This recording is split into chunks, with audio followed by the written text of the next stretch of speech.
Shalom frères et sœurs en Christ. Comment allez-vous aujourd'hui? Je suis la diaconesse Natacha de l'Assemblée des rachetés de l'Éternel et je viens vous apporter la manne quotidienne en Christ qui s'intitule « Fais de l'Éternel tes délices ». Amen. Le verset, du moins le passage biblique qui s'y rapproche, c'est le psaume 37 au verset 4 que je vais lire tout de suite. « Fais de l'Éternel tes délices et il te donnera ce que ton cœur désire. » Alléluia. Je dirais que faire de l'Éternel notre délice ou nos délices, c'est d'être en capacité de le positionner sur le premier plan de notre vie, être en capacité d'être heureux en lui et avec lui. Être capable de faire de lui nos délices ou notre délice, cela signifie que nous sommes en capacité d'entretenir une relation intime avec lui, ce qui implique bien sûr d'être dans sa présence constamment, passer du temps avec lui. Et sans oublier le fait de reconnaître notre Père éternel comme notre Seigneur. Alléluia. Fais de l'Éternel tes délices, c'est également pour moi, fais de l'Éternel tes plaisirs. Et quand on parle plaisir, souvent on pense à l'alimentation, des bons plats qui nous font plaisir. Mais quand je pense aux plats qui nous font plaisir et je fais la relation avec l'Éternel Dieu, moi je pense au verset de Matthieu 5 au verset 13. Attendez que je ne dise pas de bêtises. C'est bien Matthieu 5, verset 13, c'est ça. Pardon, j'avais un petit doute. Parce que ce verset dit quoi? Je lis ta parole au nom du Seigneur Jésus-Christ. Vous êtes le sel de la terre, mais si la terre perd sa saveur, avec quoi la lui rendra-t-on? Il ne sert plus qu'à être jeté dehors et foulé aux pieds par les hommes. Alléluia. Ce verset parle du sel, le sel de la terre.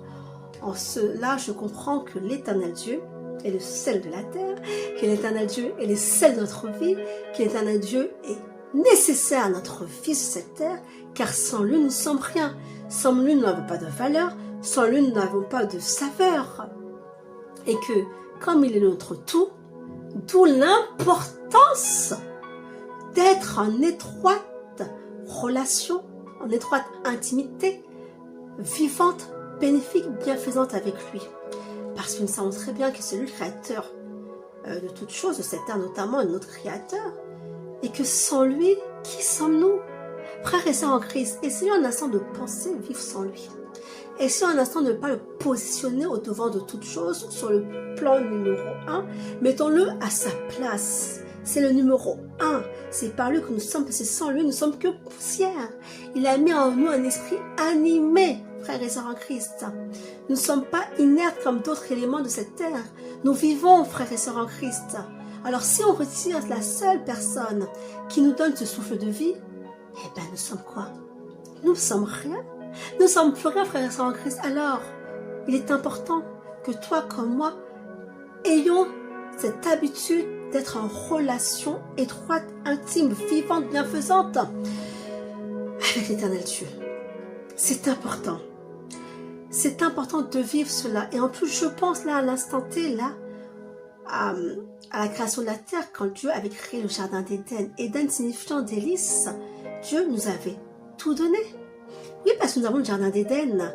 Donc, nous nous donne le privilège d'être constamment dans sa présence et de jouir de ses bienfaits.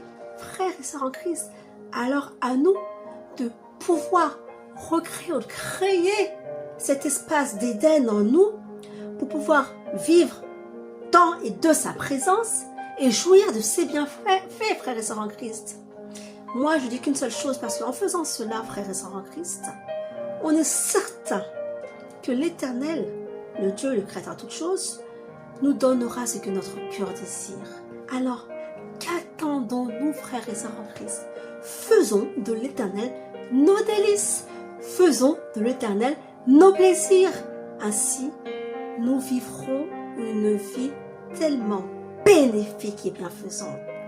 Shalom, c'était la diaconesse Natacha de l'Assemblée des rachetés de l'Éternel. Je te dis à très bientôt pour une prochaine manne quotidienne en Christ. Bye bye.